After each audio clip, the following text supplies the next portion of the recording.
Hi, I'm Sophia, a 28-year-old new mom, learning to handle the wonderful but tough world of motherhood. The first few days at home with my newborn son were a mix of happiness and exhaustion, even though he brought so much joy into our lives. Recovering from childbirth was harder than I thought. The house was always messy, with laundry piling up and dishes not getting cleaned.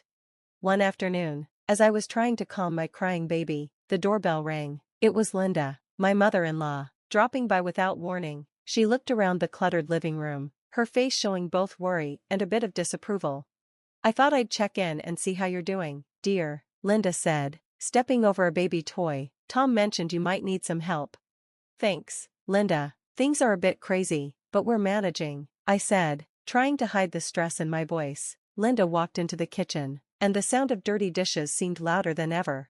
"It looks like you need more than just a little help," she said sharply. "This place is a mess. Is this how you plan to raise my grandson?" Her words hurt, and I felt even more overwhelmed.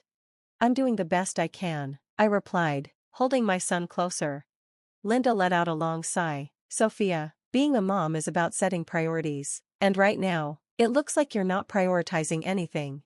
I was about to say something when Tom, my husband, walked in. Seeing the tension, he quickly tried to calm things down. "Mom, Sophia is doing a great job. It's been hard since the baby hasn't been sleeping well." But instead of calming down, Linda turned to Tom. "You need to help her understand what's important. It's not just about cleaning, it's about being responsible. She's not meeting the family's expectations." Tom looked at me, then back at his mom, unsure what to do. "Mom, please, can we not do this right now? Sophia is still recovering." "But this is the time to teach her," Linda said, raising her voice. "If she learns now, she'll handle things better later. You can't go easy on her, Tom." Tom hesitated, then said, "Maybe you're right, Mom. Maybe Sophia does need to learn the hard way." The words sounded strange as he said them. "Exactly," Linda agreed, gently pushing Tom toward me. "Show her that this kind of behavior isn't okay." I barely had time to react before Tom's hand hit my cheek. The sound echoed in the room, marking a terrible line that had been crossed. I held our son close, his cries blending with the rapid beating of my heart. "Tom, what are you doing?" I managed to say through my tears. The pain from the slap was nothing compared to the feeling of betrayal. "This is for your own good, Sophia. You need to learn," Tom said, his voice empty, avoiding my gaze. The room went quiet except for my baby's soft whimpers. Tom looked at me with a mix of frustration and embarrassment, while Linda stood firm, her expression unreadable but unyielding. What started as a casual visit had turned into a harsh critique of my parenting and my worth. As Linda prepared to leave, she whispered something to Tom at the door. I couldn't hear it all, but her tone and Tom's worried look told me it wasn't supportive.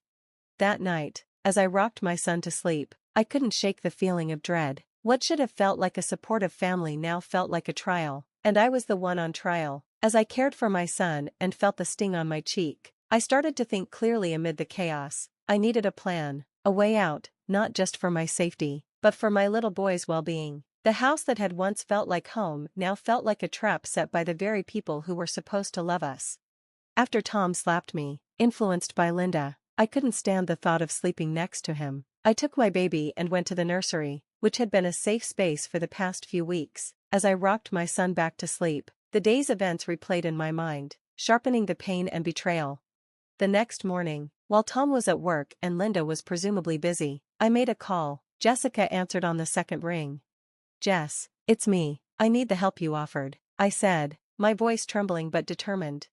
"Say no more, Sophia. I'll come by today with my truck. We can store your things at my place until you decide what to do," Jessica replied, her voice strong and reassuring. The plan was simple, but risky.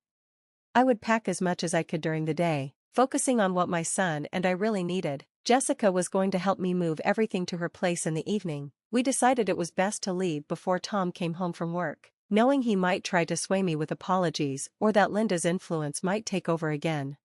As I packed, every outfit and baby toy felt heavy with memories and what-ifs, but the memory of Tom's slap and the look in Linda's eyes reminded me that staying was not an option. By late afternoon, most of our things were boxed up and hidden in the garage. Jessica arrived just as the sun began to set, her presence a light of hope on one of the darkest days of my life. "Ready?" she asked, taking in the scene of our life reduced to boxes and bags. "As ready as I'll ever be," I replied, holding my son a bit tighter. We worked quickly, loading the truck with the speed and teamwork of a well-oiled machine. The nursery, my safe space, was the last room I cleared. I took a moment there to say a silent goodbye to the life I had hoped to build with Tom. As we drove away from the house, I watched it fade in the rearview mirror, a chapter closing with a heavy but hopeful heart. My baby slept quietly in his seat, unaware of the change, but finally safe. This was the first night of our new life, one where fear and manipulation would no longer have power. At Jessica's place, my resolve grew stronger. The peace and support I found there were a sharp contrast to the tense atmosphere of my own home. In this safe space, I began to plan how to expose Tom and Linda for who they really were. My goal was not just to escape, but to ensure they couldn't twist the story to their advantage or hurt anyone else. I started by reaching out to family and friends under the pretense of catching up. I quietly recorded any mentions of Linda's behavior and Tom's unusual obedience to her. Some family members were cautious, but many didn't realize how much control Linda had. Over the weeks, these pieces of evidence started to create a clearer picture. I collected text messages, voicemails, and recorded calls. I even got a damaging video of Linda coaching Tom on how to handle me, showing it was more about control than concern. With everything in place, I chose the location for the confrontation, a family gathering at Tom's sister's anniversary party. It was a neutral place with enough family members present, some of whom had privately expressed their discomfort with Linda's control. On the day of the gathering, I was extremely nervous. I arrived with Jessica, who agreed to support me. The greetings were polite but lacking warmth. The tension about Tom and Linda's recent issues was felt by even the most distant relatives. After the initial small talk, I stood up, my hands shaking but my voice steady. "I have something important to share with all of you today," I began. Every eye in the room turned toward me. "It's about Tom and his mother, Linda, and how their actions have affected me, my son, and the whole family."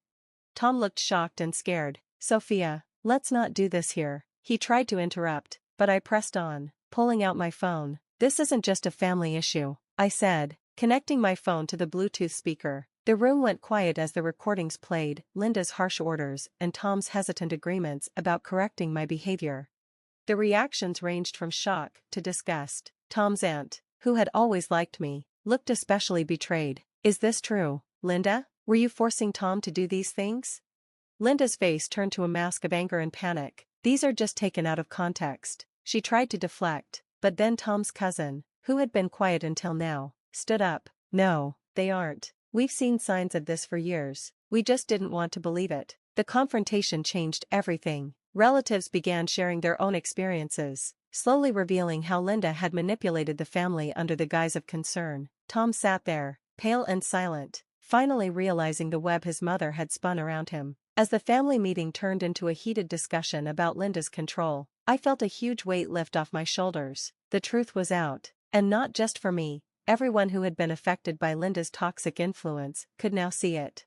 The evening ended with promises of support for me and my son, and a clear message to Linda that her control was no longer welcome. After the confrontation, everyone was left with a quiet, somber realization. Tom's family, long under Linda's sway, now saw her manipulations for what they were. The shock was clear, and everyone felt uncomfortable as they came to terms with how deeply Linda's influence had affected their lives. For me, the decision to leave Tom was painful but necessary. As the family gathering came to an end, the finality of my choice became real. I gathered my son, who was blissfully unaware of the turmoil, and with one last look at the family home, I stepped into the unknown. Tom watched us go, sorrow and resignation in his eyes. His voice, once so familiar, seemed distant as he whispered a quiet goodbye. Linda, on the other hand, faced a much harsher reality. The family she had controlled for so long now turned their backs on her. Each member felt betrayed and had to face the trust they had misplaced. Linda was blamed for tearing the family apart, and her attempts to regain control were ignored. The evidence and the testimonies shared at the gathering were too powerful to dismiss. In the weeks that followed, Tom tried to reach out. His messages were a mix of apologies, pleas for forgiveness, and promises to change, but the memory of him raising his hand against me was too strong to forget. The echo of Tom's mother's influence and his actions created barriers too big to overcome. The trust was broken, and with it, the foundation of our marriage. I found refuge in a small apartment, far from the neighborhood I once called home, a place where no one knew my story. Jessica remained my rock, helping me through this new phase of life. My days became focused on simple routines, caring for my son and rebuilding a safe world away from the shadows of the past.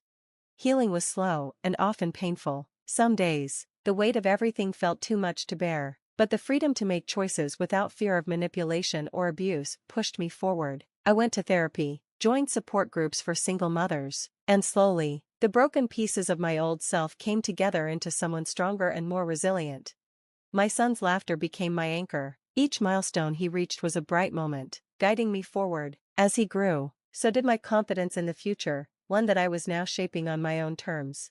Months passed, and one evening, as I put my son to bed in our cozy apartment filled with drawings and toys, I reflected on the journey. The pain of the past was still there, but it was overshadowed by the light of new beginnings. The support of friends and my son's unconditional love had created a safety net that caught me on difficult days.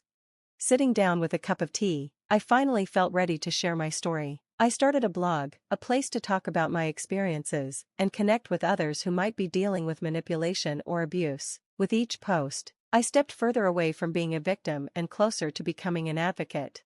As our story of resilience comes to a close, I want to leave you with a question. Do you think it's possible to fully break free from manipulative family dynamics, or do the shadows of those relationships follow us forever? Share your thoughts and experiences in the comments below. If this story moved you, please like this video and subscribe to the channel for more content on real-life issues. Your engagement helps us bring more stories like this to light.